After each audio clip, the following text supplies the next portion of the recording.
The morning sun cast long shadows across the old wooden barn as Garrett Wilson stood with his arms raised, surveying the land that now belonged to him. Just 26, Garrett had a law degree from a prestigious university and dreamed of an angular office chair among the city's modern skyscrapers. He never imagined he would be here, breathing in the heady scent of cow manure and listening to the distant clatter of calves. "Oh, Mother," Garrett muttered, his eyes glancing up at the sky. "I hope you're pleased to see your city boy here." It had been 6 months since the accident that had taken both of his parents. 6 months of grief, of sorting out legal documents, of making painful decisions, and now Garrett was the reluctant heir to a struggling family farm in the heart of rural America. He ran his hand through his golden hair, wincing as he felt the nails begin to form on his once soft hands. Garrett had traded his formal suits for ripped jeans and work boots, his leather briefcase for a toolbox. The transition had not been easy. "Garrett, are you here?" The voice of his elderly neighbor, Mrs. Abery, echoed from across the field. "Come here." Abery, Garrett replied, forcing a smile as she approached him with a plate of apple pie covering her hands. "Your famous apple pie? Thank you, Abery, you didn't have to do that." The old woman's eyes softened as she looked at him. "Of course, son, we're family here. Eat up and don't be shy about helping out. Running a farm isn't easy, especially for a city boy like you." After Mrs. Abery returned to her property, Garrett felt a heavy sense of support. The kindness of the neighbors, the legacy of his parents, all weighed on him. He might not have chosen this life, but Garrett was determined to make it work. Putting aside the plate of apple pie, he rolled up his sleeves and got to work. Fences needed mending, animals fed, crops tended. The long day ahead was filled with hard work and difficult challenges. As night fell, Garrett rolled into the old armchair in the farmhouse living room. Every muscle ached, and he looked around at the familiar objects. Faded family photos on the shelves, his mother's favorite things, his father's old guitar leaning in the corner. This was home now, for better or worse. As Garrett drifted off to sleep, he couldn't shake the feeling that he was overextended, but deep inside, beneath the layers of doubt and fear, there was a tiny spark of determination. He was a Wilson, and the Wilsons never gave up easily. But Garrett didn't know that the challenges of running a farm were about to become less of a concern than he had to face. A storm was brewing in the sleepy little town, and he was about to enter its epicenter. The first signs of trouble appeared on a hot summer night in late August. Garrett was awakened by the frantic barking of his border collie, Max. He scrambled out of bed and looked out the window to see his elderly neighbor, Mr. Johnson, running through the fields in his pajamas, waving a flashlight around wildly. "What's going on?" Garrett muttered, quickly pulling on his boots and coat as he stepped onto the porch. The cool night air carried distant screams and the occasional calves' screams. "Johnson," Garrett called as the old man approached. "What happened?" Mr. Johnson, red-faced and panting, leaned against the porch railing. "It's happened again, man. 3 of my best sheep are missing without a trace, and it's not just me.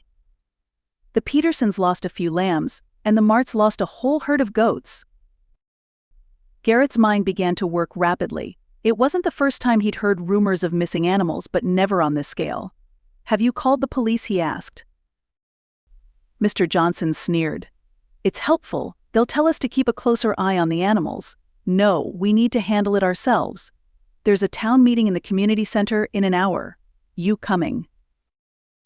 Garrett nodded, his law-educated mind already working. "I'll be there. Just give me a moment to dress." An hour later, Garrett found himself squeezed into the stuffy space of the community center, next to about half the village. The air was thick with tension and the stench of unwashed people. On either side of the small room stood Stuart Blackwood, the town's leader in his own right, because he owned the largest farm in the county, with a rugged face and a grim expression. "We're facing a serious situation," Stuart began, his voice low and worried. "In the past month, we've lost over 50 head of livestock, including sheep, goats, and several calves." An angry echo rose from the crowd of farmers, each eager to share his tale of woe. Garrett listened intently, trying to find a pattern in the thefts. The animals often disappeared at night, without a trace, without blood or signs of struggle. They seemed to simply vanish into thin air. "But what about Pete?" a voice called from behind. Isn't he supposed to be watching the herd? All eyes turned to Pete Murphy, the town's longtime shepherd, who sat quietly in the corner, holding a glass of wine that was clearly not his first time drinking at night. Pete's bleary eyes widened as he realized he was the center of attention. "See," he muttered, struggling to his feet, "I don't see anything strange. Sometimes cattle get lost. It's not my fault if you can't manage yours." The meeting room erupted in chaos as more farmers rushed towards Pete. Garrett found himself stepping forward between the angry crowd and the drunken shepherd, his lawyerly instincts kicking in.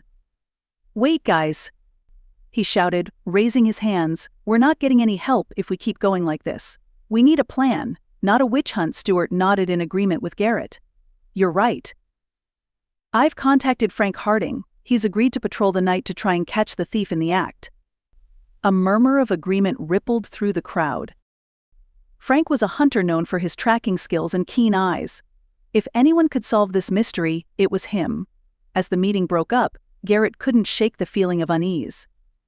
Something about the situation didn't make sense. The animals couldn't just disappear without a trace, and no ordinary thief could commit so many thefts without leaving any evidence. On his way back under the stars, Garrett decided to take matters into his own hands to protect his property. Deep down, he sensed that what was happening in this quiet little town was just the beginning of something much bigger, much more dangerous. Frank Harding was a man of few words and even fewer friends. He preferred the quiet of the woods to the noise of people. The only time he felt alive was when he was hunting. So when Stuart Blackwood approached him about tracking down the mysterious cattle rustler, Frank saw it as just another challenge to conquer. On a moonless night in early September, Frank set up a lookout at the edge of the woods that bordered the town's farmland. Armed with his trusty rifle and years of experience, he was confident that no man or beast could pass him unseen. The night hours passed in tense silence, the night air thick with the chirps of cicadas and the occasional hoot of an owl. Frank's sharp eyes scanned the darkness, searching for any sign of movement. Just as the first rays of dawn began to light the eastern sky, Frank saw a figure moving with unnatural grace along the tree line. His heart began to pound as he raised his rifle, aiming through the scope. But what he saw through the scope sent a chill to his blood. The shape was humanoid, but there was something wrong with the way it moved. It ran on all fours one moment, then stood up and walked on two the next. Its eyes, when they caught the dim light of Frank's scope, glowed an eerie, unnatural green. Frank's index finger trembled on the trigger. In all his years of hunting, he had never seen anything like it. Was it human, monster, or something else entirely? Before he could decide, the creature turned and looked straight at him.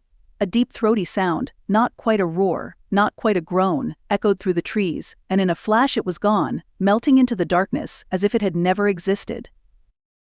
Frank sat there, frozen for several long minutes, his heart pounding in his ears. When he finally found the courage to move, he gathered his things with trembling hands and hurried toward the nearest tavern. By midday, the town was abuzz with Frank's story. Some dismissed it as the ravings of someone who had had too much to drink, others chanted and spoke of demons and monsters, but everyone agreed on one thing: whatever was coming out of the darkness, it was not human. Stuart Blackwood listened to Frank's story with a frown on his face, his eyes thoughtful. He knew that what Frank had just told him was not something to be taken lightly, but there was no denying the veracity of his description. Stuart's wrinkled face betrayed no emotion in the dim light as Frank ended the conversation. "Stuart, thank you for your service." "Frank, we'll take it from here," Stuart said matter-of-factly. As Frank staggered out of the office, he couldn't shake the feeling that he'd just opened a Pandora's box, one that could swallow their entire town. Meanwhile, across town, Garrett Wilson sat at his small kitchen table, quietly examining maps of the area and jotting down notes. He'd heard Frank's story, of course everyone had, but unlike most of his neighbors, Garrett wasn't ready to dismiss it as superstition or a drunken hallucination. He was convinced there was a logical explanation for the events unfolding, and he was determined to find it, no matter what it took. As the sun set on another day of worry in their troubled town, Garrett made his way to his newly purchased chicken coop, a set of security cameras freshly unwrapped from their sturdy packaging. If there were any thieves out there, human or animal, he would catch them in a moment. Little did he know, his amateur sleuthing efforts were about to uncover a secret that would shake their community to its core. Garrett wiped sweat from his brow as he struggled to install the last camera in the corner of the chicken coop. The late summer heat held everything in check, even as the sun began to set, dyeing the sky a fiery shade of orange and pink. "You're wasting your time," City Boy, a gruff voice called out. Garrett turned to see Bill Thompson, one of the local farm workers, leaning against the fence with a small smile on his weathered face.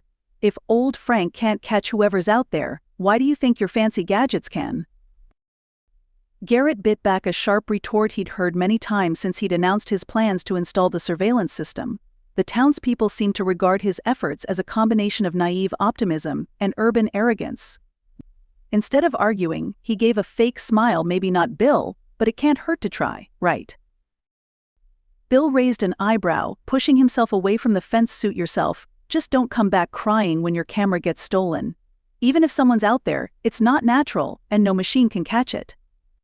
As Bill rummaged around, Garrett felt a flicker of doubt creep into his mind. Was he making a mistake? Maybe the locals were right, something supernatural was going on here. He shook his head, clearing the thought. No, there has to be an explanation, he told himself, and he would find it. That evening, Garrett sat in front of his laptop, multiple windows displaying live feeds from each camera. His eyes burned red from the strain of staring at the screen, but he was determined not to miss a single detail. The hours passed, the clock ticking toward midnight. Garrett felt his mind grow weary, his eyes beginning to close as he leaned back in his chair. Suddenly, an unusual movement on one of the screens jolted him awake. At the edge of the forest, a figure was moving. Garrett leaned in for a closer look, his heart racing. The image was blurry, the lighting poor, but he could make out the outline of a human figure moving with an odd, swerving gait. "Okay, Garrett," he whispered, his fingers tapping quickly on the keyboard, zooming in and adjusting the contrast. For a moment, the figure stopped and seemed to look straight into the camera lens. Garrett held his breath, the figure's face obscured by shadows, but he could see a hint of fear and despair in its eyes. Then, in an instant, the figure disappeared, melting back into the darkness of the forest. Garrett sat back, his mind racing. Not a monster or a demon, but a human.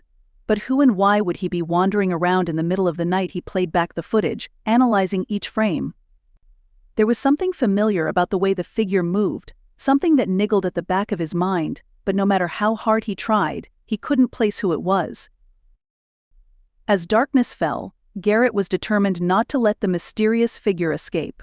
He quietly positioned himself near the barn, hidden from view but still with a clear view of the forest's edge. His heart pounded with anticipation, and every rustle of leaves made him jump. Time passed, the moon rose and set, and Garrett's muscles ached from holding the same position for so long, but he refused to move. His patience was finally rewarded. Just before dawn, a flash of movement caught Garrett's attention. From the shadows of the trees in the forest, the figure from the night before emerged. In the dim light of dawn, Garrett could make out more details. It was definitely human, probably male, and it moved with a cautious, almost nervous step. Adrenaline surged through Garrett's veins. It was time to act. Taking a deep breath, he dashed out of his hiding place, shouting, "Hey, stop right there!" The figure stood still for a brief moment, then turned and dashed back into the woods. Garrett didn't hesitate. He charged after it with his long legs, quickly closing the distance between them. The chase became chaotic as Garrett's target seemed to be familiar with the forest, gliding through trees and jumping over fallen logs with ease.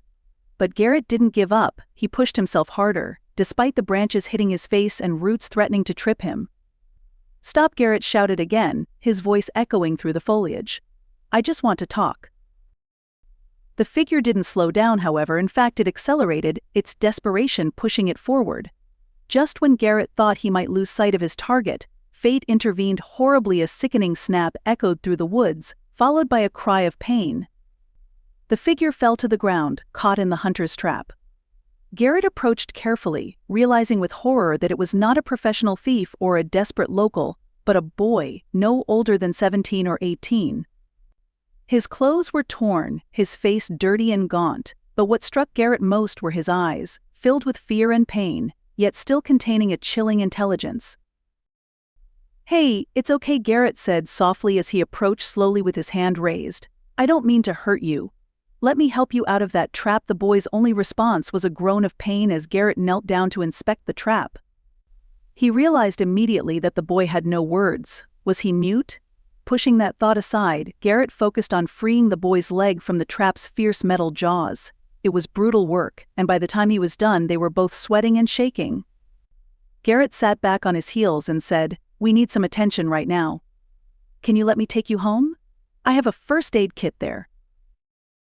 The boy hesitated, his eyes darting between Garrett and the woods as he considered his options. Finally, he nodded slightly.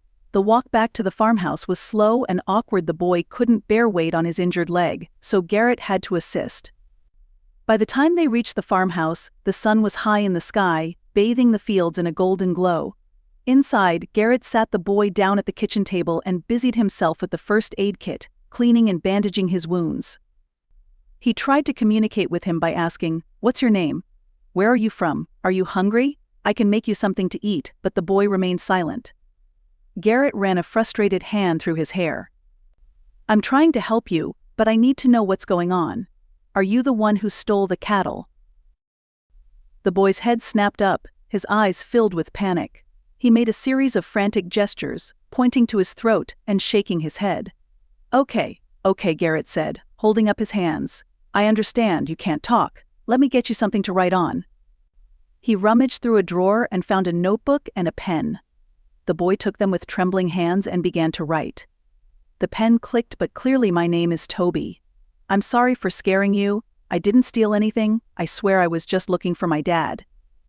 Garrett read the note, his brow furrowing in confusion. "Who's your dad?" "Who's your dad?" Toby hesitated, then continued, "Stuart Blackwood. But he doesn't know about me." Garrett felt like all the wind had been knocked out of him. Stuart Blackwood, he hesitated, thinking about this man. Could he have anything to do with Toby's current situation? In a quiet little town where everyone knows each other, a shabby boy, dressed in ragged clothes but with a determined gaze, claims to be the son of the most powerful man in town. Toby stands there, silently but expressively writing in his small notebook. Garrett, a man known as a pillar of the community, listens carefully. "I think you should start from the beginning. Tell me everything," Garrett says slowly, his eyes showing a mixture of doubt and curiosity. Through a combination of writing and gestures, Toby's story slowly unfolds. It is a story of secrets and shame about a young woman named Laura, who was exploited by Stuart Blackwood nearly 2 decades ago, resulting in the birth of a child in silence and growing up in isolation. His mother's deathbed confession and a son's desperate search for identity stirred up a host of emotions in Garrett's: sympathy for his plight, anger at Stuart's actions, and a growing sense of unease. This was no longer about the theft of cattle, but a scandal that could tear the entire town apart. "Toby," Garrett said, his voice deepening as he read the boy's words, "this is big, really big. Are you sure about all this?" Toby nodded vigorously and continued, "I just wanted to see him and see where I came from. I never meant to cause trouble." Garrett sighed, rubbing his aching forehead, realizing he was embarking on something bigger than he had thought. But looking at Toby's hopeful and worried face, he knew he couldn't say no to the boy. "Okay," Garrett said finally, "you can stay here for the time being. We'll figure this out together. But Toby, you have to promise not to sneak off again. It's not safe and everyone's scared." Toby nodded enthusiastically, smiling with relief as Garrett led him to the side room, while Garrett's mind was racing as to what to do next. Should he confront Stuart directly, or report him to the authorities? And what about the real cattle rustlers? Because if Toby was telling the truth, they were still out there somewhere. One thing was for sure, life in their little town was about to get a lot more complicated. The next few days were filled with more work than usual for Garrett. He'd called in sick from the farm under the pretext of a bad flu so he could spend more time learning Toby's story, while trying to keep the boy away from prying eyes. It wasn't easy, for Toby wanted to help but his communication skills were limited. The deeper Garrett dug into the past, the more he realized how complicated the mystery was. He started with the town records, using his legal knowledge to sift through decades of births, deaths, and property transfers. Laura's name appeared occasionally. She had lived on the outskirts of town until her death just a few months ago, but there was no record of Toby's birth or his father's name on any of the documents. "It's like you don't exist," Garrett said to himself, rubbing his tired eyes. Toby, who had watched Garrett work, continued writing in his notebook. Mother always said the outside world wasn't safe, and keeping quiet was the only way to protect us. Garrett nodded, sensing the determination and pain Laura had gone through to protect her son from the consequences of Stuart's actions. As the sun set after a long day of fruitless research, Garrett knew it was time to take a more direct approach. He needed to talk to people who had lived in the town before, people who might remember Laura and Stuart's relationship. Garrett's mind was filled with the image of Mrs. Abernathy, the old woman who had lived in the town all her life, known for her sharp memory and sharp tongue. If anyone knew the truth, it was her. The next morning, Garrett took a plate of cookies from the store as a conciliatory gesture and headed to Mrs. Abernathy's house. When he got there, he found her sitting on the porch, rocking gently in her favorite chair. "Oh, isn't that some old farmer from out of town? Come to ask about crop rotation," she sneered as Garrett approached. Garrett chuckled and sat down next to her, but quickly moved on to more serious matters. "No, I didn't come to ask about farming today. I want to ask you about something that happened a long time ago." Mrs. Abernathy frowned, her eyes thoughtful. "Oh, what is it? Tell me," I heard. Garrett took a deep breath and began to tell the story of Toby, of Laura, Stuart, and the abandoned child. He told of the rumors, the secrets kept, and Toby's disappearance all those years ago. Mrs. Abernathy listened intently, her eyes gradually brightening as the story progressed. When Garrett finished, she was silent for a long time, then sighed deeply, her eyes looking far away. "I always knew it would come out someday," she said. "You can't bury the past forever, no matter how hard you try for the next hour." Ms. Abery filled in the gaps in Toby's story. She told of the scandal that had rocked the town nearly 2 decades earlier, when Stuart, then a rising star in local politics, had been caught with Laura, a recent high school graduate. Stuart's father had used his power to quash the affair, sending Laura away and fabricating a business trip story to explain Stuart's absence for several months. We all knew it was a lie. Ms. Abery said, her voice heavy with long-ago regret. But things were different then. People didn't want to believe bad things about good families, and the Blackwoods, they were the best there was. Garrett listened, his heart heavy with worry for Laura. "What did Miss Abery do to her?" Garrett asked. Mrs. Abery shook her head sadly. "Poor girl, she came back about a year later with a baby in her belly. No one ever said who the father was, but we all knew Stuart had married a girl his parents approved of." Laura just slowly faded from the scene, keeping her distance from everyone, raising that son on her own. As Garrett walked home, his mind was a jumble of thoughts. He had gotten the confirmation he needed, but it brought him no joy. This was no longer Toby's story, but a tragedy that had shaped their entire community over the years. At the farmhouse, he found Toby waiting anxiously. The boy's eyes asked what he couldn't say. "Have you found out anything?" Garrett sat down heavily, meeting Toby's eyes. "I talked to Mrs. Abery," he said slowly. "She confirmed your story about your mother and Stuart." Toby's eyes widened, a mixture of emotions flooding his face. He quickly wrote in his notebook, "So what do we do now?" Garrett wished he had an easy answer, but looking at Toby, the boy who had been stripped of his identity, his family, his very existence for so long, Garrett knew there was only one way.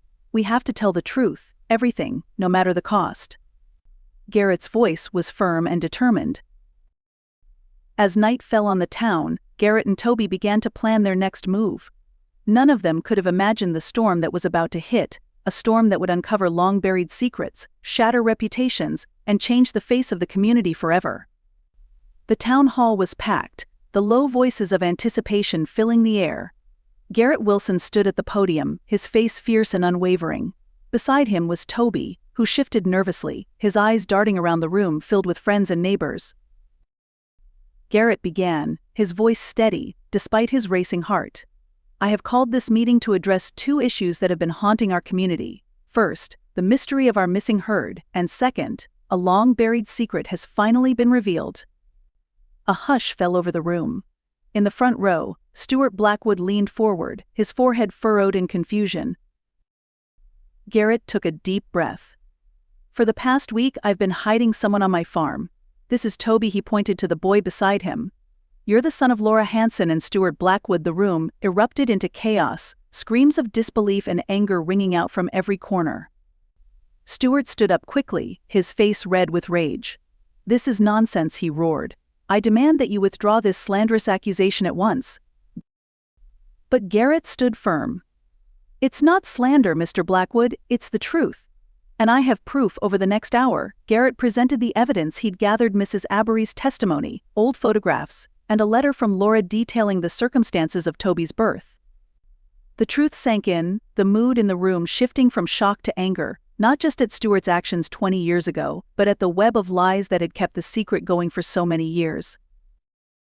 But Garrett wasn't done yet. He returned to the matter of the cattle theft, showing the surveillance footage. "We found out who's behind these thefts. And Mr. Blackwood, you're behind it all." The room erupted in outrage once more. Stuart couldn't believe his ears, confused and angry. "This is ridiculous," he shouted, but this time it wasn't with frustration, but with defiance. As the people continued to argue and criticize, Garrett knew he needed to stay calm.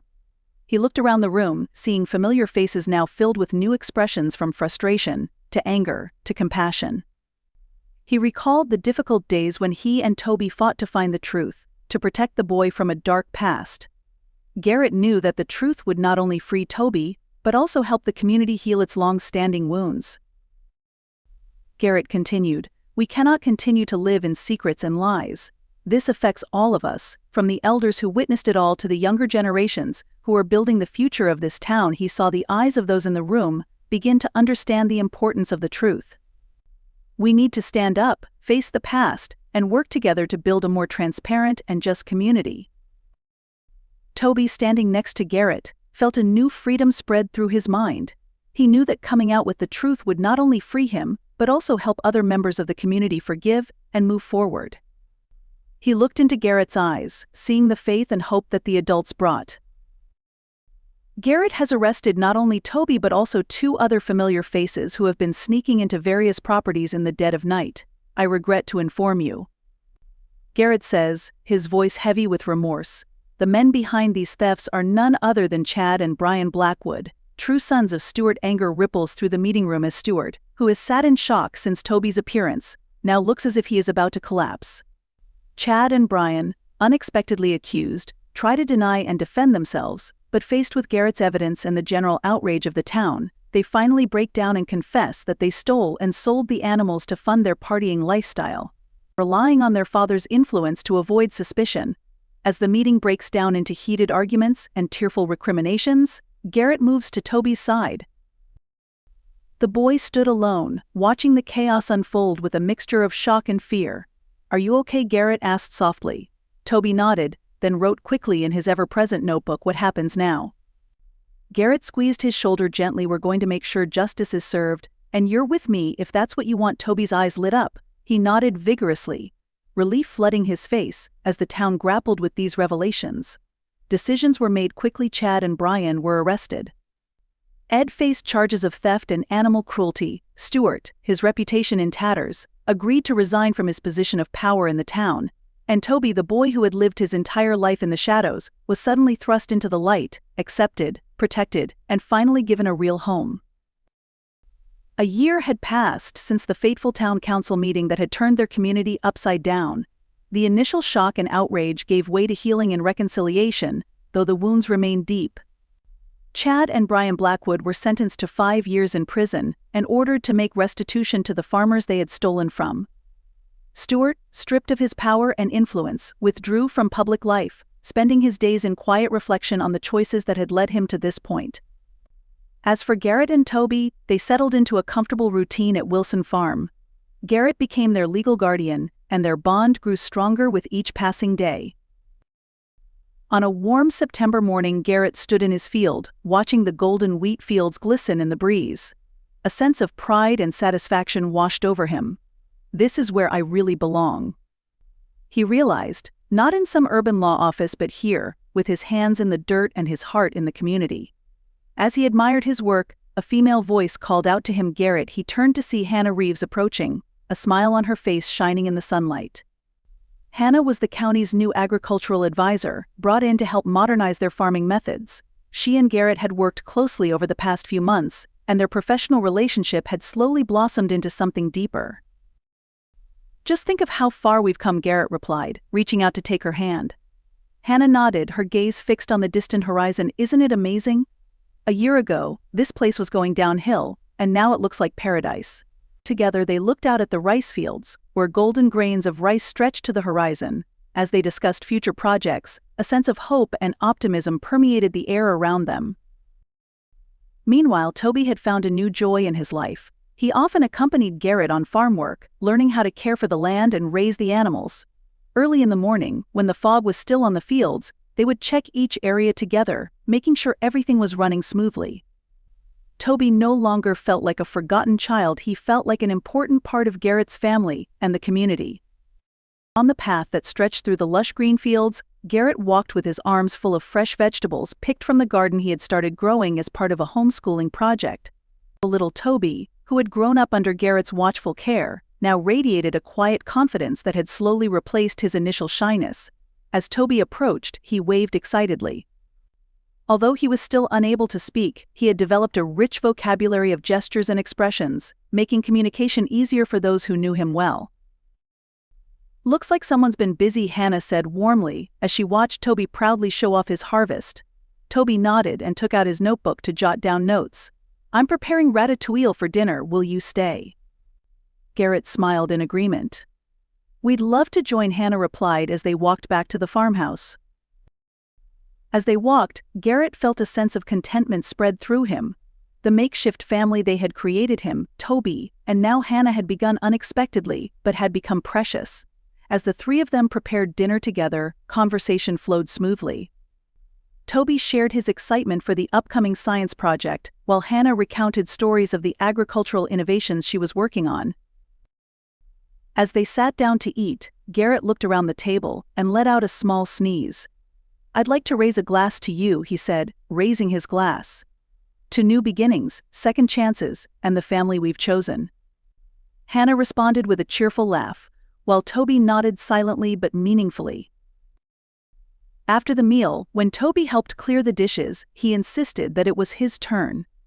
Garrett and Hannah decided to walk around the grounds, stopping under the ancient oak tree that marked the boundary of Wilson Farm. Its twisted branches stood as a testament to the years that had passed. "You know," Hannah said softly, leaning into Garrett's shoulder, "when I first got assigned to this town, I thought it would be a dead-end job, just a farming community with stubborn farmers who resisted change." Garrett chuckled. "And instead I found a community that had seen its ups and downs but had grown stronger through each one. I found people willing to face hard truths and work toward something better." Hannah turned to look at him, her eyes sparkling. "And I found you and Toby." Garrett's heart swelled. He took Hannah's hand, feeling warmth spread through his body. "Hannah, I love you. This past year has been a whirlwind and I don't know what I'd do without you. Will you marry me and be a part of the family we're building?" Hannah's eyes widened in surprise, then filled with joy. "Yes," she sighed, "of course I will." They leaned in together, their first kiss sealing Garrett's emotional proposal. It felt like his life had come full circle. He had reluctantly returned to the farm, a city boy pretending to be a farmer, but now he had found true happiness. As time passed, Garrett, Hannah, and Toby continued to grow their strong relationship. The Wilson farmhouse became more bustling with laughter and plans for the future. Garrett began expanding the vegetable garden, adding new plants that Hannah introduced based on her modern farming experience. Toby, with Garrett's support, begins to participate more in the farm's activities, from tending the crops to participating in creative projects that Hannah suggests. One spring morning, Garrett and Hannah decide to hold a small fair at the farm to showcase new agricultural products and attract the attention of the local community. Toby, with his enthusiasm, plans a booth to present his science project, a smart irrigation system that saves water and improves crop efficiency. Hannah, with her excellent communication skills, leads the discussions on agricultural innovations, while Garrett takes care of every little detail to make everything run smoothly. The fair is a great success, attracting a large number of villagers and even people from neighboring areas. Toby receives many compliments on his science project, and Garrett feels proud of the progress he has made. Hannah is also admired by many for her contributions to the local farming community. At night, as lanterns illuminate the farm, Garrett and Hannah sit together under the ancient oak tree, gazing up at the starry sky. "Do you think we can expand the farm?" Hannah asks, her eyes filled with hope. Garrett takes her hand, feeling the love and connection between them. "We can try out more new crops and maybe build a community garden so that everyone in the village can participate and learn." Hannah smiled, feeling happy with Garrett's creative ideas. "And we can organize more events like this fair to connect people more." Garrett nodded in agreement.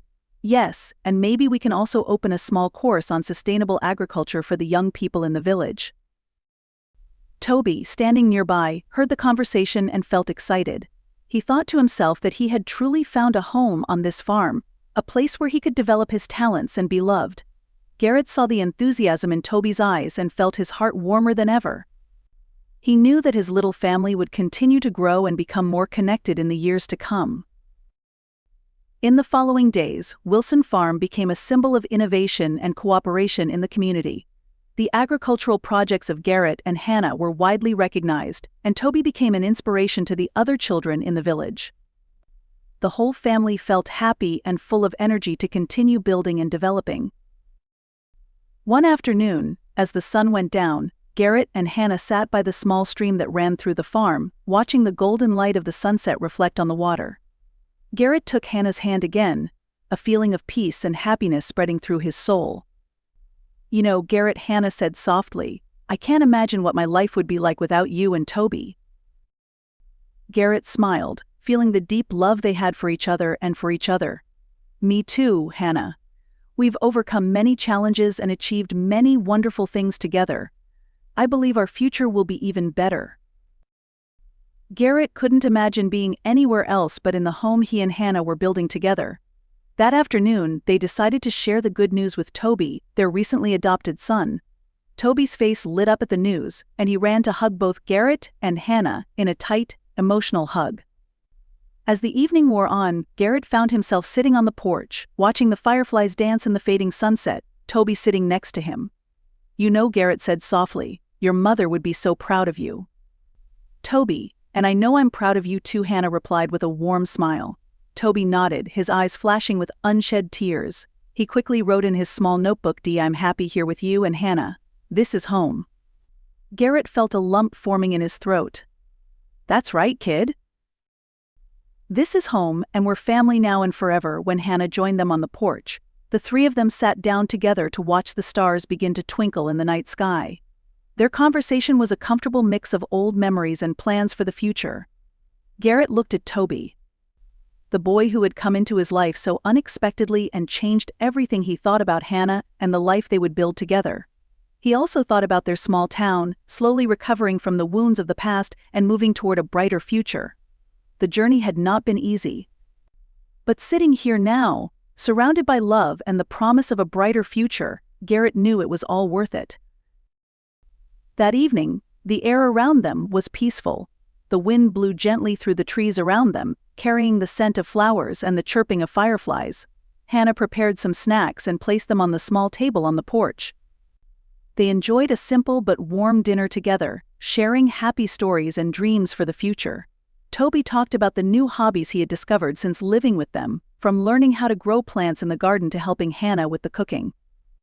Garrett couldn't help but feel his heart filled with joy when he saw Toby so happy. He remembered the first days he met the boy, when Toby was just a lost and scared child, not knowing where to go after losing his family. The decision to adopt Toby brought Garrett and Hannah a new joy, a deeper understanding of love and sacrifice. In the early days, they had to face many difficulties and challenges, from helping Toby adapt to the new environment to resolving disagreements within the new family. But step by step, they built a strong bond, creating a home filled with love and mutual support. As the moon began to appear in the sky, the three of them continued to sit on the porch, quietly watching the twinkling stars. Hannah gently held Garrett's hand, feeling the warmth from her partner. "You know," Hannah began, "seeing Toby so happy, I feel like everything is right. We did the right thing by adopting him." Garrett smiled, his eyes sparkling with faith and hope. "That's right, Hannah. With each passing day we feel more and more like a real family. no matter what difficulties we face, we will overcome them together. Toby, feeling the love and warmth from the two adults, felt so lucky to have a home like this. The boy knew that although life could be challenging, with Garrett and Hannah by his side, anything was possible. The night was getting late, but the house was still filled with laughter and shared stories. Garrett thought about what he had been through and what lay ahead. He remembered the difficult early days, when their town was facing many changes and challenges. But now, with unity and love, they had overcome all difficulties together and built a brighter future. Hannah gently pulled him towards her, feeling the closeness and deep love. "What do you think about our future?" she asked, her eyes looking at the distant stars. Garrett looked up at the night sky, thinking for a moment before answering. "I believe that we will continue to build a meaningful and happy life. Together with Toby, we will create beautiful memories and overcome all challenges. This town will also become a better place, where everyone feels safe and happy." Toby, feeling the trust and hope from Garrett and Hannah, felt his heart filled with joy. "I want to help everyone in town. I want to make this place a better place." Garrett put his hand on Toby's shoulder, feeling proud of the boy. "We will do it together. Each of us can contribute to making a positive change." The three of them sat there, looking up at the sky full of stars, feeling a strong connection and boundless love. The night passed peacefully, but in their hearts, dreams and hopes were just beginning to sprout. Garrett knew that the journey ahead would be full of challenges, but with love and unity, they would overcome all difficulties to build a happy family and a bright future for all. As the night deepened, they decided to go inside, carrying warm feelings and strong faith. Garrett looked back at the porch once more, feeling grateful for having such a family. He understood that, although life may not be perfect, love and mutual support will always be the source of strength to help them overcome any challenge. The next day, the town began to awaken with the new sunlight. Garrett, Hannah and Toby participated in community activities together, from planting trees to organizing meetings to connect residents. Everyone in town feels the positive change, and things seem to be getting better every day. Their efforts not only create a better living environment, but also build strong and loving relationships. Toby becomes an important part of the community with his creative ideas and optimism. He often leads activities for children and helps adults with community projects. Garrett and Hannah are proud of him, knowing that they have brought into their lives a special child who brings joy and new hope to them and the town. As time goes by, the town becomes more beautiful and prosperous. New constructions, lush gardens, and community events all contribute to an ideal living environment. Garrett, Hannah, and Toby continue to work tirelessly, ensuring that everyone feels happy and secure. One day, as the family was walking in the park together, Garrett stopped and looked into Toby's bright eyes. "I want to know if you're happy here," he asked softly. Toby looked up, a bright smile on his face. "I'm so happy. I can't imagine my life without Garrett and Hannah. This is truly my home." Garrett felt his heart filled with warmth. He knew that, no matter what difficulties and challenges lay ahead, they would always overcome them through love and unity. He looked at Hannah and felt lucky to have such a wonderful partner to build this life with. In the following days, this little family continued to grow and become more connected. They experienced happy and sad moments together, built memorable memories together, and looked forward to a bright future together. But Garrett knows that, although life may not be perfect, with love and support for each other, they will always overcome all difficulties and build a happy, lasting family. And so, in a small house filled with laughter and love, Garrett, Hannah, and Toby continue their journey, building a full and happy life, proving that true love can overcome all challenges and make dreams come true.